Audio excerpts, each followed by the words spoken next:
சொல்றேன். அண்ணம்மா. தம்பி. ம். அதோ வரேன் தம்பி. கோமதி, இது அண்ணம்மா. வணக்கம்மா. வணக்கம். சமைக்கிறது, பாத்திரம் கழுவுறதுல ஆரம்பிச்சு வீடு பெருக்கி துடைக்கிற வரைக்கும் இனிமே எல்லா வேலையும் அண்ணம்மா பார்த்துப்பாங்க.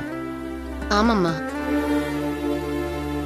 இங்க பாரு, இதை செய்ய அதை செய்ய, நீ வேலை வாங்கினா மட்டும் போதும்.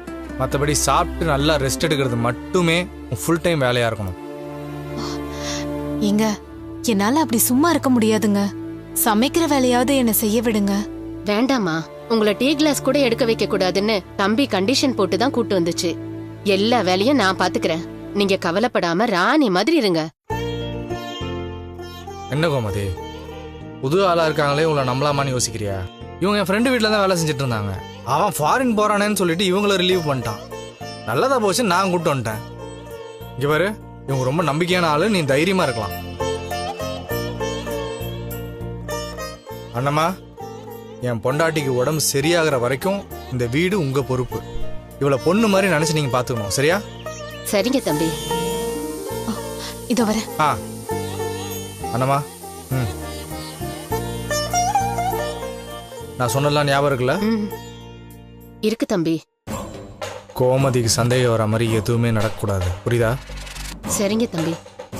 இதெல்லாம் நீங்க சொல்லணுமா? ஒரே நாள்லயே அண்ணம்மா அண்ணம்மான்னு உங்க பொண்டாட்டிய ஓயாம கூப்பிட்டு வச்சிடுறேன்.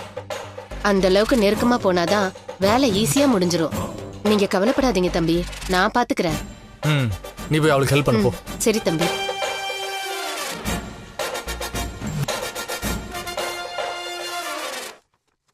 சார், இந்த கொட்டேஷன்லாம் அனுப்பிச்சாச்சு சார். ஆமாங்க சார். பார்த்து வாங்க. சரிங்க சார், நான் கேட்டு இன்ஃபார்ம். நீங்க ரூம்லயே அடைஞ்சிருக்க கூடாதுங்க. வெளியில வந்து 4 பேரை பார்க்கணும், அவங்க பேசுறதெல்லாம் கேட்கணும். பார்த்து வாங்கப்பா. அப்பதாங்க சீக்கிரமே நல்லது நடக்கும். வாங்க பாத்துடா. அப்பா பாத்து உட்காருங்க, உட்காருங்க. அம்மா, அப்பா நைட்ல நல்லா தூங்குனாரா? ஒன்றும் பிரச்சனை இல்லைல்ல? நல்லா தூங்குனாருடா. என்ன சுத்தி நடக்கிறது எதுவுமே தெரியாம அவர் பாட்டுக்கு இருக்காரு.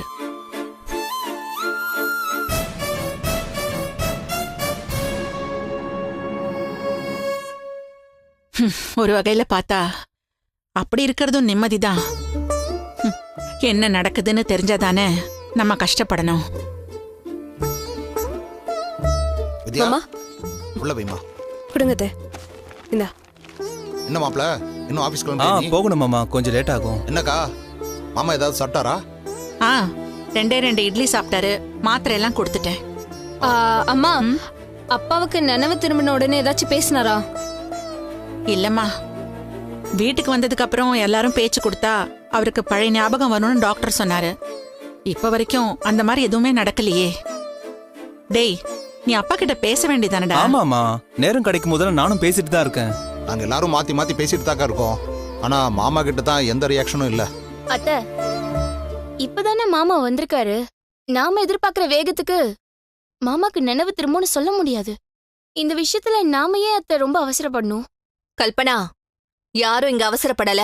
வீடுங்கிறது ரொம்ப வருஷமா அண்ணன் இருந்த இடம். இங்க வந்தும் ஒரு சின்ன மாற்றம் கூட வரலையே. அப்படியே இருக்காருன்னு தான் அண்ணி வருத்தப்படுறாங்க.